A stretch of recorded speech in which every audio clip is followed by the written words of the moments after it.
Thank you very much. Thank you. Well, thank you, President Powers, Provost Fenves, deans, members of the faculty, family and friends, and most importantly, the class of 2014. It is indeed an honor for me to be here tonight. It's been almost 37 years to the day that I graduated from UT. I remember a lot of things about that day. I remember I had a throbbing headache from a party the night before.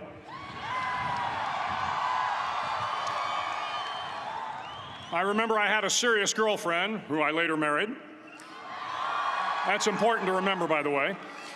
And I remember I was getting commissioned in the Navy that day. But of all the things I remember, I don't have a clue who the commencement speaker was, and I certainly don't remember anything they said. So acknowledging that fact, if I can't make this commencement speech memorable, I will at least try to make it short. So the university's slogan is, what starts here changes the world. Well, I've got to admit, I kind of like it. What starts here changes the world. Tonight, there are almost 8,000 students, or there are more than 8,000 students graduated from UT. So that great paragon of analytical rigor, Ask.com, says that the average American will meet 10,000 people in their lifetime. 10,000 people, that's a lot of folks. But if every one of you changed the lives of just 10 people, and each one of those people changed the lives of another 10 people, and another 10, then in 5 generations, 125 years, the class of 2014 will have changed the lives of 800 million people. 800 million people. Think about it. Over twice the population of the United States. Go one more generation, and you can change the entire population of the world, 8 billion people. If you think it's hard to change the lives of 10 people, change their lives forever, you're wrong. I saw it happen every day in Iraq and Afghanistan. A young Army officer makes a decision to go left instead of right down a road in Baghdad, and the 10 soldiers with him are saved from a close-in ambush. In Kandahar province, Afghanistan, a non-commissioned officer from the female engagement team senses that something isn't right and directs the infantry platoon away from a 500-pound IED, saving the lives of a dozen soldiers. But if you think about it, not only were those soldiers saved by the decisions of one person, but their children were saved, and their children's children. Generations were saved by one decision, one person. But changing the world can happen anywhere, and anyone can do it. So what starts here can indeed change the world. But the question is, what will the world look like after you change it? Well, I'm confident that it will look much, much better. But if you'll humor this old sailor for just a moment, I have a few suggestions that may help you on your way to a better world. And while these lessons were learned during my time in the military, I can assure you that it matters not whether you ever served a day in uniform. It matters not your gender, your ethnic or religious background, your orientation, or your social status. Our struggles in this world are similar, and the lessons to overcome those struggles and to move forward, changing ourselves and changing the world around us, will apply equally to all. I've been a Navy SEAL for 36 years, but it all began when I left UT for basic SEAL training in Coronado, California. Basic SEAL training is 6 months of long, torturous runs in the soft sand, midnight swims in the cold water off San Diego, obstacle courses, unending calisthenics, days without sleep, and always being cold, wet, and miserable. It is 6 months of being constantly harassed by professionally trained warriors who seek to find the weak of mind and body and eliminate them from ever becoming a Navy SEAL. But the training also seeks to find those students who can lead in an environment of constant stress, chaos, failure, and hardships. To me, basic SEAL training was a lifetime of challenges crammed into 6 months. So here are the 10 lessons I learned from basic SEAL training that hopefully will be of value to you as you move forward in life. Every morning in SEAL training, my instructors, who at the time were all Vietnam veterans, would show up in my barracks room, and the first thing they'd do was inspect my bed. If you did it right, the corners would be square, the covers would be pulled tight, the pillow centered just under the headboard, and the extra blanket folded neatly at the foot of the rack. It was a simple task, mundane at best, but every morning we were required to make our bed to perfection. It seemed a little ridiculous at the time, particularly in light of the fact that we were aspiring to be real warriors, tough, battle-hardened SEALs. But the wisdom of this simple act has been proven to me many times over. If you make your bed every morning, you will have accomplished the first task of the day. It will give you a small sense of pride, and it will encourage you to do another task, and another, and another. And by the end of the day, that one task completed will have turned into many tasks completed. Making your bed will also reinforce the fact that the little things in life matter. If you can't do the little things right, you'll never be able to do the big things right. And if by chance you have a miserable day, you will come home to a bed that is made, that you made. And a made bed gives you encouragement that tomorrow will be better. So if you want to change the world, start off by making your bed. During SEAL training, the students are all broken down into boat crews. Each crew is 7 students, 3 on each side of a small rubber boat, and 1 coxswain to help guide the dinghy. Every day, your boat crew forms up on the beach and is instructed to get through the surf zone and paddle several miles down the coast. In the winter, the surf off San Diego can get to be 8 to 10 feet high, and it is exceedingly difficult to paddle through the plunging surf unless everyone digs in. Every paddle must be synchronized to the stroke count of the coxswain. Everyone must exert equal effort, or the boat will turn against the wave and be unceremoniously dumped back on the beach. For the boat to make it to its destination, everyone must paddle. You can't change the world alone. You will need some help. And to truly get from your starting point to your destination takes friends, colleagues, the goodwill of strangers, and a strong coxswain to guide you. If you want to change the world, find someone to help you paddle. Over a few weeks of difficult training, my SEAL class, which started with 150 men, was down to just 42. There were now 6 boat crews of 7 men each. I was in the boat with the tall guys, but the best boat crew we had was made up of the little guys, the Munchkin crew, we called them. No one was over 5'5". The Munchkin boat crew had 1 American Indian, 1 African American, 1 Polish American, 1 Greek American, 1 Italian American, and 2 tough kids from the Midwest. They out-paddled, outran, and outswam all the other boat crews. The big men in the other boat crews would always make good-natured fun of the tiny little flippers the Munchkins put on their tiny little feet prior to every swim. But somehow these little guys from every corner of the nation and the world always had the last laugh, swimming faster than everyone and reaching the shore long before the rest of us. SEAL training was a great equalizer. Nothing mattered but your will to succeed, not your color, not your ethnic background, not your education, not your social status. If you want to change the world, measure a person by the size of their heart, not by the size of their flippers. Several times a week, the instructors would line up the class and do a uniform inspection. It was exceptionally thorough. Your hat had to be perfectly starched, your uniform immaculately pressed, your belt buckle shiny and void of any smudges. But it seemed that no matter how much effort you put into starching your hat or pressing your uniform or polishing your belt buckle, it just wasn't good enough. The instructors would find something wrong. For failing the uniform inspection, the student had to run, fully clothed, into the surf zone, then wet from head to toe, roll around on the beach until every part of your body was covered with sand. The effect was known as a sugar cookie. You stayed in the uniform the rest of the day, cold, wet, and sandy. There were many a student who just couldn't accept the fact that all their efforts were in vain, that no matter how hard they tried to get the uniform right, it went unappreciated.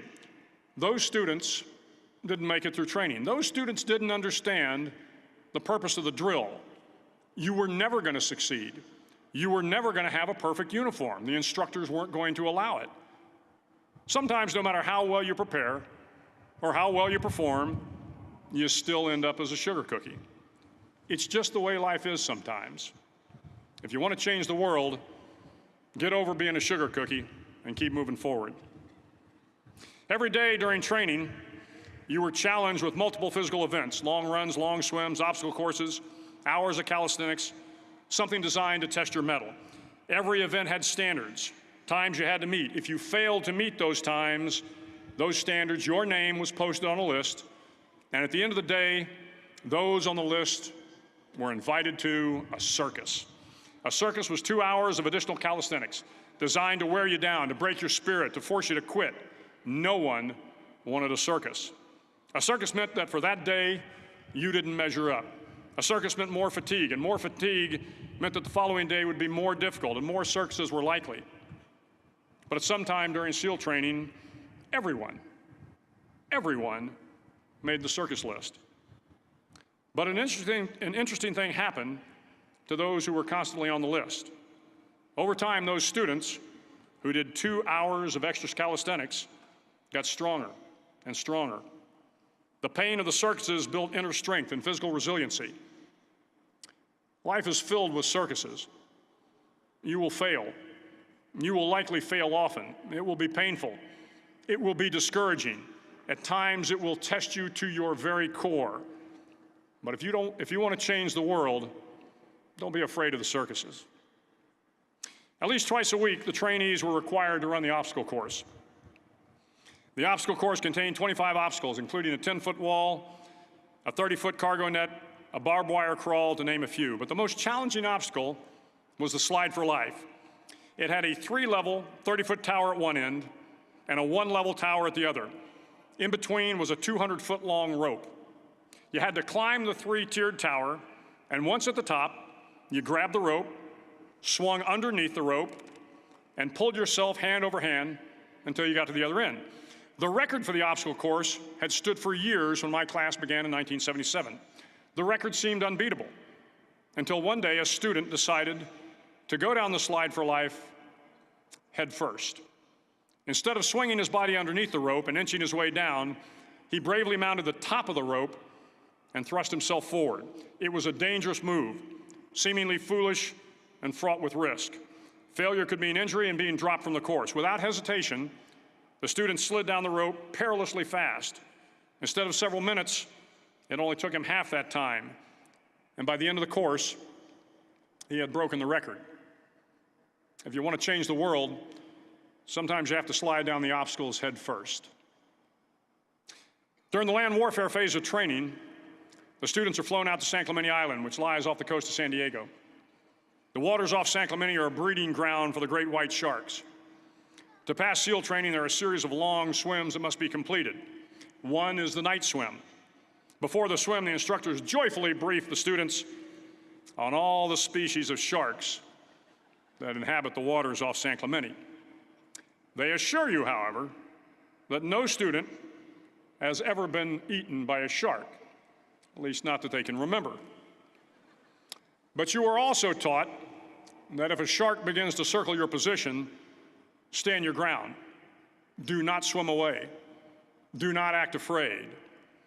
And if the shark, hungry for a midnight snack, darts towards you, then summons up all your strength and punch him in the snout, and he will turn and swim away. There are a lot of sharks in the world. If you hope to complete the swim, you will have to deal with them. So if you want to change the world, don't back down from the sharks. As Navy SEALs, one of our jobs is to conduct underwater attacks against enemy shipping. We practice this technique extensively during training. The ship attack mission is where a pair of SEAL divers is dropped off outside an enemy harbor and then swims well over 2 miles underwater, using nothing but a depth gauge and a compass to get to the target. During the entire swim, even well below the surface, there is some light that comes through. It is comforting to know that there is open water above you. But as you approach the ship, which is tied to a pier, the light begins to fade. The steel structure of the ship blocks the moonlight. It blocks the surrounding street lamps. It blocks all ambient light. To be successful in your mission, you have to swim under the ship and find the keel, the center line, and the deepest part of the ship. This is your objective. But the keel is also the darkest part of the ship, where you cannot see your hand in front of your face, where the noise from the ship's machinery is deafening, and where it gets to be easily disoriented, and you can fail. Every SEAL knows that under the keel, at that darkest moment of the mission, is a time when you need to be calm, when you must be calm, when you must be composed, when all your tactical skills, your physical power, and your inner strength must be brought to bear. If you want to change the world, you must be your very best in the darkest moments. The 9th week of training is referred to as Hell Week. It is 6 days of no sleep, constant physical and mental harassment, and one special day at the Mud Flats. The Mud Flats are an area between San Diego and Tijuana where the water runs off and creates the Tijuana Sloughs, a swampy patch of terrain where the mud will engulf you. It is on Wednesday of Hell Week that you paddle down to the Mud Flats and spend the next 15 hours trying to survive this freezing cold, the howling wind, and the incessant pressure to quit from the instructors. As the sun began to set that Wednesday evening, my training class, having committed some egregious infraction of the rules, was ordered into the mud. The mud consumed each man till there was nothing visible but our heads. The instructors told us we could leave the mud if only 5 men would quit. Only 5 men, just 5 men, and we could get out of the oppressive cold. Looking around the mud flat, it was apparent that some students were about to give up. It was still over 8 hours till the sun came up. 8 more hours of bone-chilling cold. The chattering teeth and the shivering moans of the trainees were so loud, it was hard to hear anything. And then one voice began to echo through the night. One voice raised in song. The song was terribly out of tune, but sung with great enthusiasm. One voice became 2, and 2 became 3, and before long, everyone in the class was singing. The instructors threatened us with more time in the mud if we kept up the singing, but the singing persisted. And somehow the mud seemed a little warmer, and the wind a little tamer, and the dawn not so far away. If I have learned anything in my time traveling the world, it is the power of hope. The power of one person, a Washington, a Lincoln, King, Mandela, and even a young girl from Pakistan, Malala. One person can change the world by giving people hope.